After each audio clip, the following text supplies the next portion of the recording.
Jackson.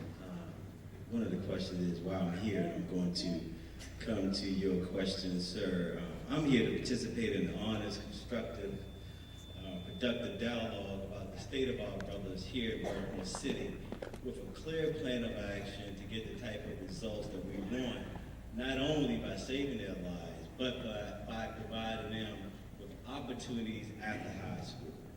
Right? I live by the code that I am my brother keeper. It was passed down to me by my father. So, let me just close this. So one of the ways that we as educators, we know that to provide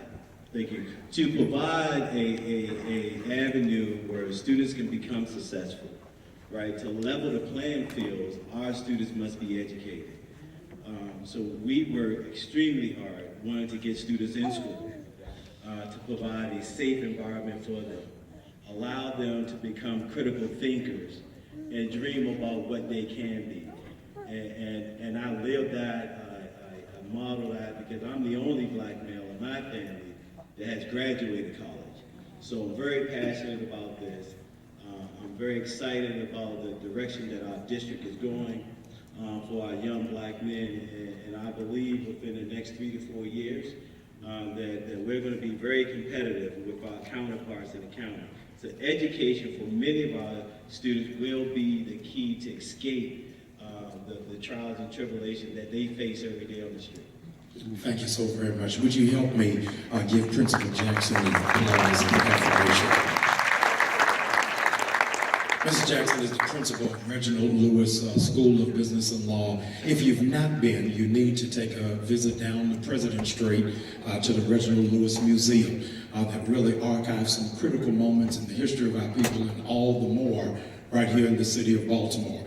One of the unsung heroes who I believe should be, in fact, honored and celebrated in that museum is Selwyn Ray, who has, in fact, given over his life for our people, and even for the mentorship of young black men for years, with no television cameras, with no newspaper, with no print, no publicity, but just out of passion.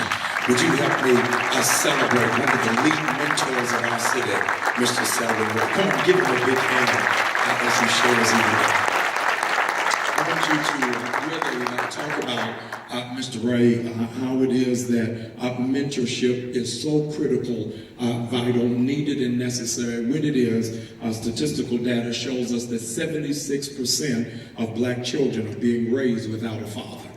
So why are mentors so important, and how can it have an impact on what we're dealing with tonight? Thank you, dear Reverend. After what you just said, I'm going to have to preach. And my simple message is a message of love. I hope my mentee's in here. He grew up at the corner of Belvedere and Park Heights, about 4 houses in. 39 years old now. He hadn't said my name, so I don't think he's in here. But he was 12 when I met him.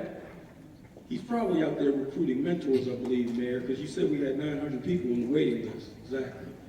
Anyway, he hit my car with his ball one day, preacher. And I went over to the ball and started throwing football to him.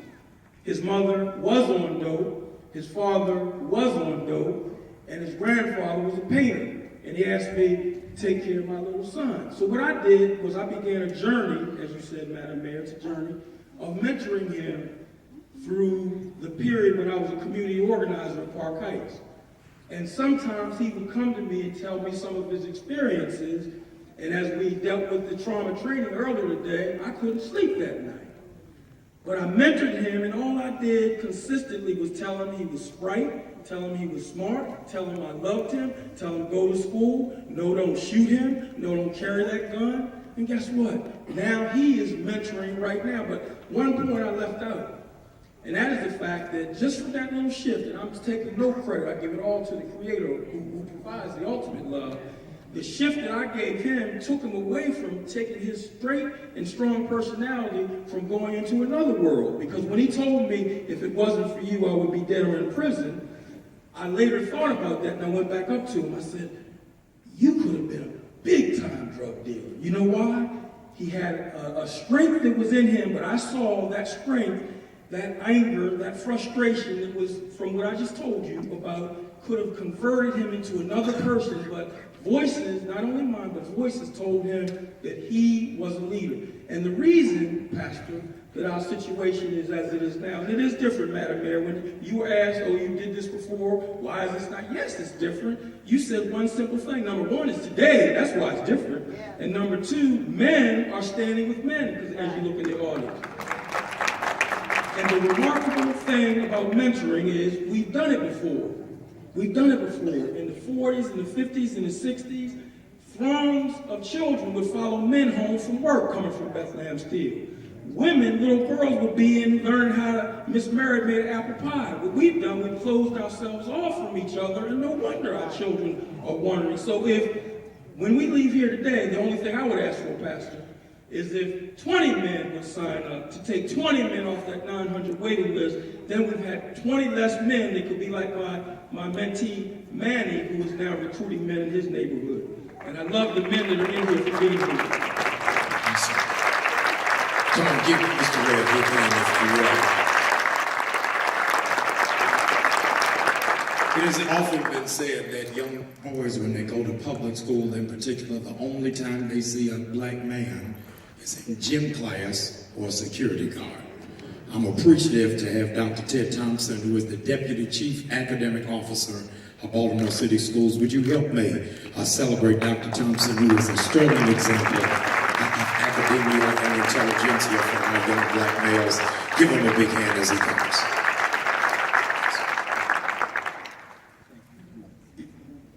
So I guess I'll start by saying the reason why I'm here is because I'm new to Baltimore.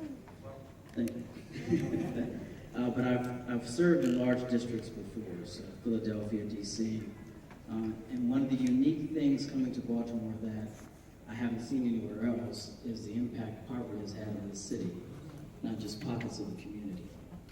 And so, in my first few months here, I spent time driving the community, talking with colleagues, meeting with school principals, and talking to students to kind of figure out what hasn't been in place in Baltimore City schools that we need to make sure is in place to ensure student achievement, not just for students at large, but really our African American males, because they make up the majority of all the negative statistics that were mentioned here today.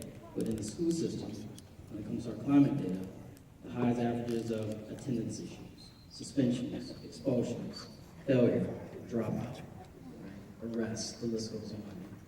And today, I'm here to partner with the young man on the stage to make sure that we create the right systems and supports that will ensure success for our men moving forward. We're starting several new ventures in Baltimore City Schools for next year. The Re-Engagement Center.